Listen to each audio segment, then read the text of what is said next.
Nous vivons sur Terre, mais savons depuis longtemps qu'on la surnomme aussi la planète bleue, et ce, en raison des mers et des océans qui occupent plus de 70% de la surface du globe. Pourtant, ce sont bien les actions de l'homme qui détériorent cet or bleu, à travers notamment les pollutions plastiques. Centre scientifique de Monaco, Fondation Prince Albert II, Boston College et Fondation australienne Minderoo unissent leurs forces. Cet atelier de travail a pour objectif de réunir des scientifiques internationaux, spécialistes des contaminants, spécialistes de l'exposition aux produits chimiques, des biologistes marins, des médecins, des scientifiques pour travailler autour des effets de la pollution plastique sur la santé humaine. Cet atelier a pour objectif de produire un rapport de synthèse dans un an à la Monaco Ocean Week 2023 pour présenter nos travaux. On veut recenser dans un seul document de référence tous les effets connus de la pollution plastique. Par exemple, on a retrouvé des microplastiques dans les sels et certaines études montrent qu'il y a un effet sur les maladies inflammatoires de l'intestin.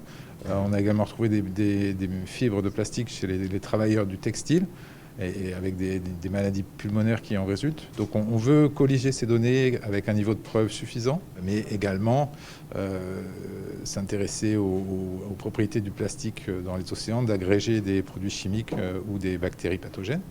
Et c'est d'ailleurs l'objet de travaux récents du CSM, des équipes de recherche du CSM, qui ont montré que les particules de plastique ont un effet délétère sur les algues qui vivent au cœur des coraux. Des images comme celle-ci sont d'ailleurs saisissantes et parlent malheureusement d'elles-mêmes. Des pollutions berg, telles l'iceberg, la partie la plus importante et très souvent sous l'eau. This is a global problem.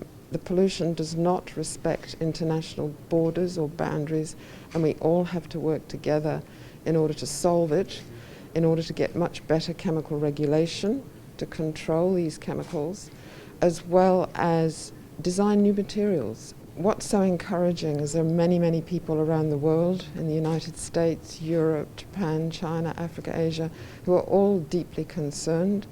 The Minderoo Foundation is setting up a global network to bring these people together.